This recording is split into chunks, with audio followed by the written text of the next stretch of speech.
vu ces derniers temps plusieurs personnes se sont, on va dire, se sont désolidarisées du président Joseph Kabila Kabange, mais vous, vous êtes resté toujours fidèle. Pourquoi? Merci beaucoup, mon ami de la presse. Vous savez, dans la vie, il faut être fidèle. Pourquoi rester fidèle à Joseph Kabila jusqu'aujourd'hui? Primo, Joseph Kabila incarne beaucoup de potentialités. On peut évoquer à titre symbolique quelques potentialités que Kabila possède. Je me souviens en date du 26 2018, avant la fin de l'organisation des élections, Joseph Kabila avait dit ceci: la réussite de son mandat, c'était d'abord la réunification du pays. Et de deux, l'échec ou peut-être regret, il n'a pas si changé, transformé l'homme zaïrois en Congolais. Parce que Kabila, c'est un démocrate. Il est nationaliste. Je suis resté fidèle à Joseph Kabila pour beaucoup de questions ou pour plusieurs raisons. J'ai dit, la fidélité, elle paye. Vous voyez, nos politiciens que nous avons ici au Congo, les infidèles là, s'ils sont infidèles dans la politique, et que dire dans leur foyer, ils sont plus que... Vous pouvez trouver un politicien, soit il est fidèle à la maison, mais fidèle dans la politique. Mais cette fois-ci, nous avons plusieurs politiciens, surtout de l'espace Katanga. Ils sont purement infidèles, et à la maison, et dans la politique. Moi, je n'en vis personne ces derniers temps. Je sais qu'il est temps, nous sommes dans un combat noble. Et ce combat, c'est l'unité. Je ne parle pas d'abord de la politique. J'en profite de parler de l'unité. C'est ce qui me caractérise, c'est ce qui nous a été motivé avec un combattant qui était mort au front, qui a laissé son arme. Et cette arme, c'est ce qui va commencer à ravager. Je suis resté fidèle à Joseph Kabila pour plusieurs raisons que je ne saurais pas évoquer sur ce plateau. Alors, on a vu certains sont partis, ils ont eu de l'emploi, mais vous êtes resté toujours fidèle comme ça. Est-ce que ça ne vous a pas tenté parce que vous n'avez pas eu l'emploi venant de ces camps-là? Non, non, non. Vous savez, tu ne peux pas travailler avec un poltron. Vous savez, quand les gens vont nous évaluer, vont évaluer les chefs de l'État, vont évaluer le gouvernement provincial, national, le gouvernement congolais en général. Donc, c'est tout celui qui était aux côtés, tout celui qui était dans la boîte.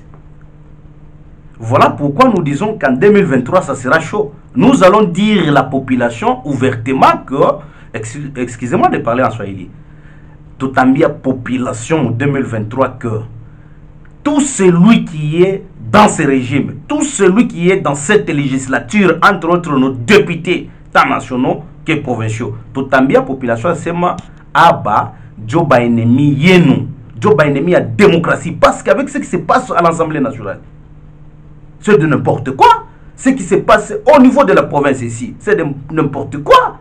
Donc, toute la population a témoin et leur dire que Moutou Nakufata Nasema Makuta Yoi coule la franga, c'est l'argent de Joseph Kabila. C'est Kabila qui leur avait donné ce travail. Pour moi, si je savais que non, et si Kabila me donnait une fonction, mais à quoi bon d'être infidèle? Pourquoi lui fuir? Pourquoi ne pas marcher dans la logique de la fidélité? Et tu as un poste, on te déchoit de ton poste ou de ta fonction, mais accepter de rester fidèle. Mieux vaut vivre dans l'honneur, mourir avec honneur, que vivre dans la malhonnêteté, que vivre dans la honte. Et parce que quand vous passez, les gens disent quoi? Il est fidèle. Il est infidèle. C'est pourquoi je dis tout à l'heure là que les gens sont infidèles. Les politiciens, surtout les politiciens katangais, sont des infidèles, même dans leur foyer. Alors, Monsieur Junior, tout le fois, tu as Assemblée nationale, membre à Kadima, jeu à Seni, albali moi entériné, et moi, mon awaza kujie, moi, kabiliste. Bon, Kadima ou membre animateur à Seni, ça nous préoccupe peu parce que nous allons gagner les élections en 2023. Le président Tshisekedi a gagné les élections. Il n'avait pas la Cour constitutionnelle, il n'avait pas la CENI, il n'avait pas la majorité, l'Assemblée nationale, il n'avait pas les Sénats, il n'avait pas la Cour de cassation. Il a gagné les élections comment? Et nous allons gagner les élections en 2023, même avec ou sans CENI. Nous allons gagner les élections. Mais ce qui se passe, c'est n'importe quoi. Nous sommes les légalistes. Comme Joseph Kabila est légaliste, nous sommes aussi des légalistes. C'est pourquoi nous sommes restés fidèles à Joseph Kabila parce qu'il est légaliste. Tout à l'heure, je venais de dire qu'il incarne plusieurs potentialités. Plusieurs raisons qui me motivent ou qui motivent cette frange de la jeunesse qui est restée loyale à Joseph Kabila. Et aujourd'hui, je raffirme que je reste fidèle à Joseph Kabila. Un message à ceux qui vous suivent à l'instant, partout dans le monde. Partout dans le monde, d'abord sur le plan national ou local, je commence d'abord à demander mes frères katangais d'être fidèles. Seul faut qu'on gagne les élections dans les jours à venir, nous devons être unis, soudains. S'il faut ressortir une seule candidature, nous allons le faire, mais à condition que nous soyons unis. Si c'est Joseph Kabila, si c'est Moïse Katumbi, si c'est moi-même qui vous parle, nous devons être unis et soudains pour accompagner nos leaders, pour gagner les élections dans les jours à venir. À la communauté nationale, de se saisir plus rapidement, avant que le pire n'arrive. Parce que je sais que l'année 2022, ça sera une année rouge. De tracer, de définir la politique dans les jours à venir. Nous avons besoin de la démocratie. Nous avons besoin de voir le 4e sigle électoral. Après ce 3 sigles organisés par Joseph Kabila. Nous avons besoin que le président Tshisekedi organise aussi les élections. Même avec ou sans lui.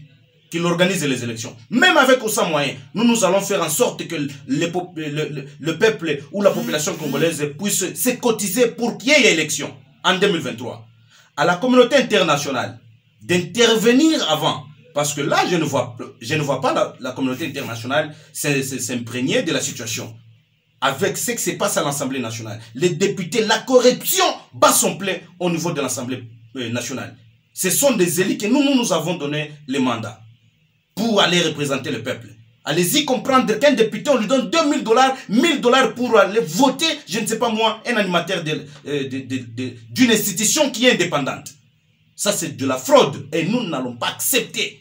Et on ne va pas céder à cette dictature qui commence à s'installer sur l'ensemble du territoire national. C'est pourquoi j'en appelle donc la communauté internationale de s'impliquer.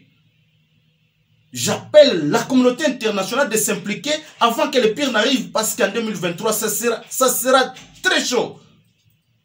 Voilà le message que j'avais. Minasema, mon 2023, itakuwa ni moto sana.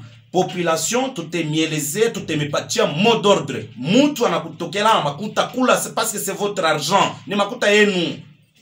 Nous devons commencer à évaluer. Après 5 ans, on a changé d'animateur. Après 5 ans, on a changé d'animateur. Voir, donc, mon institution de la présidence jusqu'au chef de quartier. Cette fois-ci, il y aura élection municipale. Nous allons faire en sorte qu'il y ait ces échéances qui n'ont jamais été organisées, même à l'époque du président Kabila. Et cette fois-ci, nous allons faire en sorte que ces élections soient organisées à tous les niveaux. Voilà. Monsieur Junior, tu n'as pas piqué accent, ça. Merci beaucoup, mon ami de la presse, pour la confiance que vous accordez à la jeunesse. Merci. Merci.